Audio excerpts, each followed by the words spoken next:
Welcome to Ramana's Eduzone YouTube channel. ఇంకా ఈ ఛానల్ని ఎవరైనా సబ్స్క్రైబ్ చేయకపోతే దయచేసి సబ్స్క్రైబ్ చేసుకోగలరు.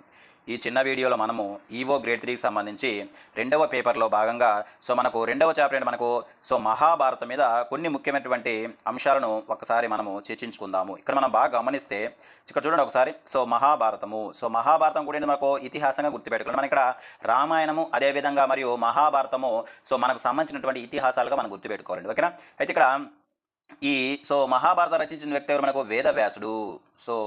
ఇతని మనకు కృష్ణ ద్వైపాయనుడు అంటామని గుర్తుపెట్టుకోవాలి. అయితే ఇక్కడ ఈ వేదవ్యాసుడు రచించినటువంటి మహాభారతము ఏ భాషలో మనకు సంస్కృత భాషలో ఉన్నట్లు మనం గుర్తుపెట్టుకోవాలి. ఓకేనా? అయితే ఈ మహాభారతానికి మరొక పేరుని మనకు జయ సంహిత, దీన్ని మనం ఏమంటామంటే పంచమ వేదం అని కూడా అంటాము. పంచమ వేదం పంచమ వేదము అన్న అదేవిధంగా ఒకసారికి జయ సంహితం అన్న ఒకటే. దీనికి ఏమైనా మరొక పేరు కూడా ఉంది, అదే మనకు శత సహస్ర సంహిత. చాలా చాలా ఇంపార్టెంట్ మనకు పంచమ వేదము అన్న అదేవిధంగా మనకు ఒకసారికి శత సహస్ర సంహిత అన్న లేదా జయ సంహిత అన్న మహాభారతం యొక్క ఇతర పేర్లుగా మనం గుర్తుపెట్టుకోవాలి. ఎలాగైతే మనం రామాయణం కాండాలుగా విభజించారో ఈ మహాభారతం వచ్చరికి పర్వాలుగా విభజించడం జరిగింది. మొత్తం ఎన్ని పర్వాలు ఉన్నాయి మనకు 18 పర్వాలు ఉన్నట్లుగా మనం గుర్తుపెట్టుకోవాలి. ఓకేనా? నెక్స్ట్ వచ్చరికి ప్రపంచంలోని అతిపెద్ద గ్రంథము ఏంటి మనకు మహాభారతంగా మనం చెప్పుకోవాలి. ప్రపంచంలో అతి పురాతనమైనటువంటి కావ్యం వచ్చరికి మనకు రామాయణం అయితే దాన్ని ఆది కావ్యం అంటాం. అదేవిధంగా మన ప్రపంచంలోని అతిపెద్ద గ్రంథం ఏంటి మనకు మహాభారతంగా మనం గుర్తుపెట్టుకోవాలి. అయితే ఇక్కడ ఇప్పుడే మనం చెప్పుకున్నాం. దీనికి గల ఇతర పేర్లు ఏంటంటే మనకు ఏం చెప్పుకున్నాం, పంచమ వేదము. నెక్స్ట్ సరికి ఏంది రజ్మునామ అంటాం. నెక్స్ట్ మనకు శత సహస్ర సంహిత. ఇవన్నీ కూడా మనకు ఒకసారికి మహాభారతం యొక్క ఇతర పేర్లుగా మనం గుర్తుపెట్టుకోవాలి. అయితే ఇక్కడ మనకు మహాభారతంలో మనకి ఏం జరిగింది, మనకి కురుక్షేత్రం జరిగింది.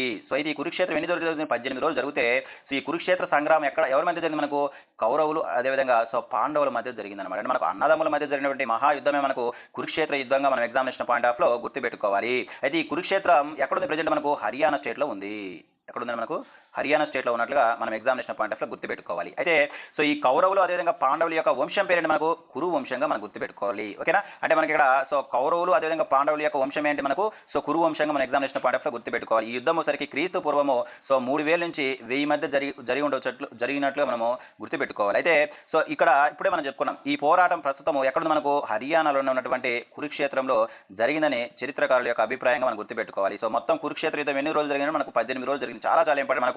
మనకు 18 అనే ఫిగర్ మనం చక్కగా ఉపయోగించుకోవచ్చు. అంటే మహాభారతం యొక్క పర్వాలను మనకు 18గా గుర్తుపెట్టుకోవాలి. అదేవిధంగా కురుక్షేత్ర యుద్ధం వచ్చరికి ఎన్ని రోజులు జరిగింది, 18 రోజులు జరిగింది. అదేవిధంగా మనకు హిందూ పురాణాలు అంటే మనకు పురాణాలు సరికి అనేకం ఉంటాయి, కానీ మనకు మహాపురాణాలు సరికి మొత్తం ఎన్ని 18గా మనం గుర్తుపెట్టుకోవాలి. ఆ విధంగా మనకు 18 అనే నెంబరు చాలా చాలా ఇంపార్టెంట్ మనకి ఎగ్జామినేషన్ పాయింట్ ఆఫ్ లో గుర్తుపెట్టుకుంటే. ఇక్కడ మనం బాగా గమనిస్తే ఇక్కడ మనకు మహాభారతంలో పర్వాలు మహాభారతం యొక్క పర్వాలను గమనిస్తే మనకు ఫస్ట్ మనకు ఆది పర్వము, రెండోది మనకు సభా పర్వము, మూడోది మనకు అరణ్య పర్వంగాను, నాలుగోసరికి విరాట పర్వము, ఐదోసరికి ఉద్యోగ పర్వము, ఆరోసరికి భీష్మ పర్వం. ఇది మనకు చాలా చాలా ఇంపార్టెంట్. ఎందుకంటే ఈ భీష్మ పర్వంలో మనకి దేని గురించి మనకు భగవద్గీత గురించి ఉన్నట్లు మన ఎగ్జామినేషన్ పాయింట్ ఆఫ్ లో గుర్తుపెట్టుకోవాలి. నెక్స్ట్ మనకు దోణ పర్వము, కర్ణ పర్వము, శల్య పర్వము, సౌప్తిక పర్వము, 11 స్త్రీ పర్వము, 12సరికి శాంతి పర్వము, 13సరికి అనుశాసనిక పర్వము, నెక్స్ట్ 14సరికి అశ్వమేధ పర్వము, నెక్స్ట్ 15సరికి ఆశ్రమవాస పర్వము, నెక్స్ట్ 16సరికి మనకు మౌసల పర్వము, 17సరికి మహాప్రస్థానిక పర్వము, చిట్ట చివరి అంటే మనకు 18వ పర్వం మనకు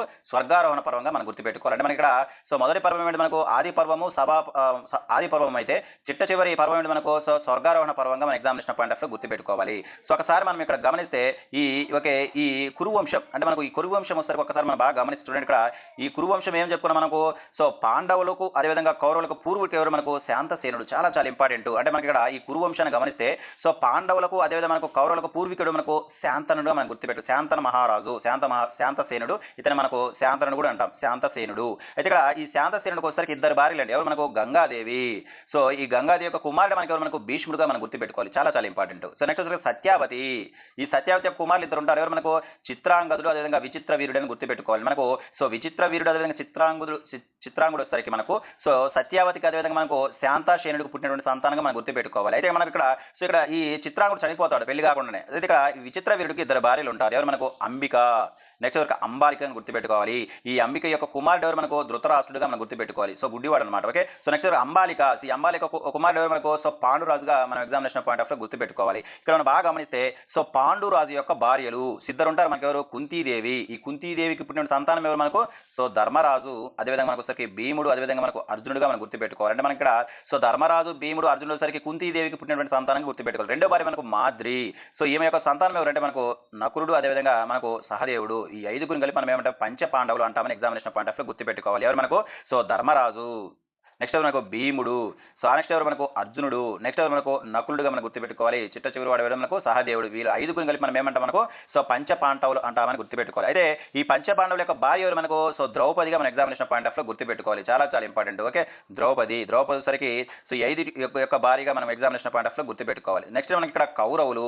సో కౌరవుల గురించి ఒకసారి మనం గమనిస్తే సో పాండు రాజు యొక్క సోదరుడు ఎవరు మనకు? సో ఓకే, ధృతరాష్ట్రుడిగా మనం గుర్తుపెట్టుకోవాలి.